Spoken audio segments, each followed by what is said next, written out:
Hello Stickneys, and welcome to your media room. With all devices off, we're going to start from scratch here. I'm going to grab the LgTv remote and turn the power on. And I'm going to grab the Bose remote and make sure that its power's on at the top left. The Bose should always read out the TV input unless you're using the radio or CDs. But otherwise, it should always say TV on it for any video-related activities. And you can always select that on the remote by pressing the TV button right here on the remote control. Okay, so it's already on that. Now with those two devices on, the television and the sound system, you can stream anything you like. You can use the Netflix, Disney, Prime button directly. LG has some of their own channel content that you can select there. But across the bottom of the screen, you can see you have all of those same selections.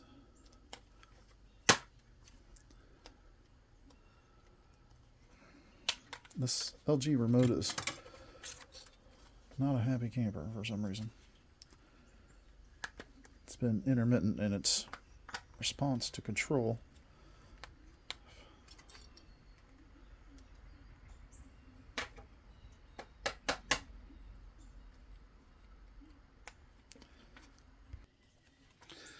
So again, you can scroll across the bottom of the screen to stream any of the apps that you may subscribe to and select the one you want.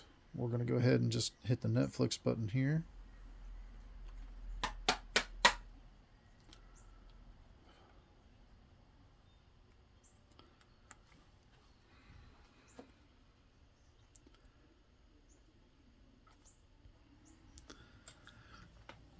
And when Netflix comes up, we can go ahead and scroll through, select whatever you like, or just wait on preview, which it should do after a few seconds of resting on a title.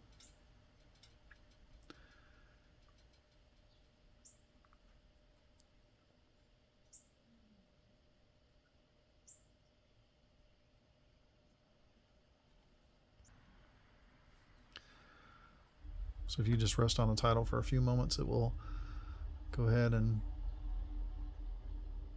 play a preview, which you can hear in the background.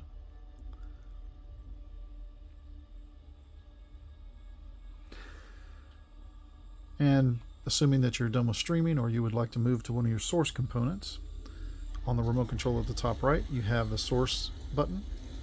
We'll go ahead and select that.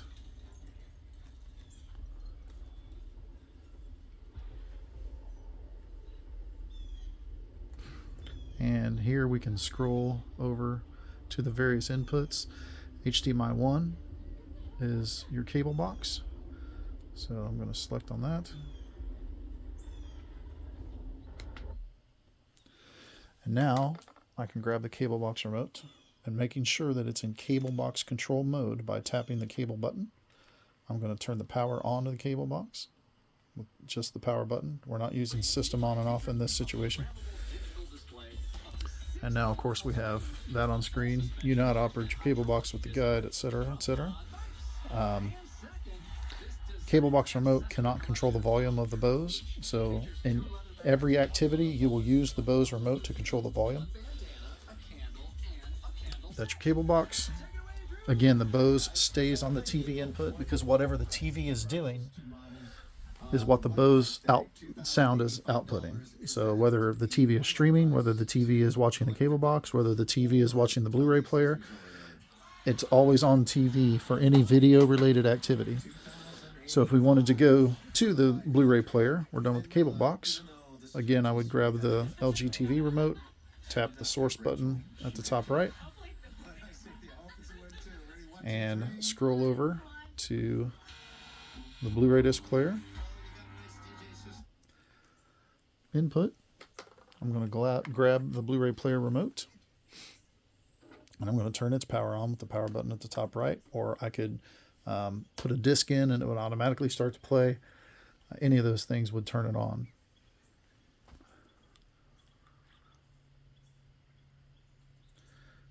going to go ahead and select the disc since there's already one in there. It's already highlighted on DVD video.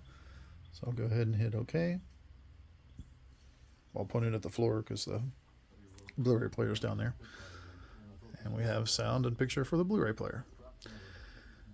And again, unless you're going to play a CD in the Bose head unit, or you're going to listen to the radio, which I don't believe there's any antenna connected to it, so you probably haven't used that historically. That should be the only time that the Bose is not on the TV input. Any other time, the Bose needs to be and say TV on the front. And apart from shutting all the source components down, we'll start with the Blu-ray player, shut the cable box off, go ahead and shut the Bose off, and we'll go ahead and shut the TV off. And that takes care of your system.